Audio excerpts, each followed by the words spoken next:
I have a new hobby.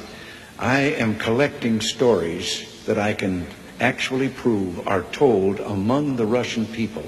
They make them up themselves, they tell them between themselves, reveals they got a great sense of humor, and they've also got a little cynical attitude about things in their country. The story was an American and a Russian arguing about their two countries, and the American said, look, in my country, I can walk into the Oval Office, I can pound the president's desk and say, Mr. President, I don't like the way you're running our country. And the Russian said, I can do that. The American said, you can? He says, yes. I can go into the Kremlin, to the General Secretary's office, pound his desk and say, Mr. General Secretary, I don't like the way President Reagan's running his country. I didn't tell this one to Gorbachev.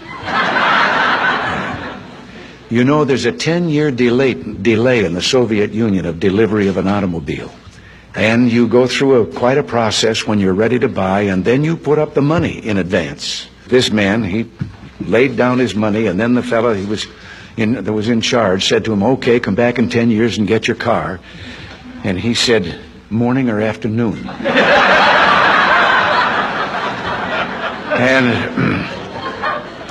And the fellow behind the counter said, well, 10 years from now, what difference does it make? And he said, well, the plumber's coming in the morning. Less than one family out of 7 in the Soviet Union owns an automobile. Most of the automobiles are driven by the bureaucrats. So an order went out one day to the police that anyone caught speeding, anyone, no matter who, gets a ticket. Well, Gorbachev came out of his country home, his dacha. He was late getting to the Kremlin. There was his limousine and driver waiting. He told the driver to get in the back seat, he'd drive, and down the road he went. They passed 2 motorcycle cops. One took out after him. And pretty soon he's back with his buddy, and his buddy says, well, did you give him a ticket? And he said, no. Well, he said, why not? Oh, he said, it's too important. Well, he said, we're told to give anybody a ticket, no matter who it is. Oh, he said, no, this one was, Well, he said, who was it? He said, I couldn't recognize him. But his driver was Gorbachev.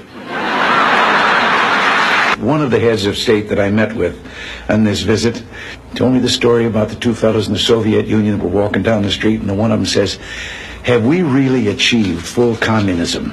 Is this it? Is this now full communism? And the other one said, oh, hell no, things are going to get a lot worse.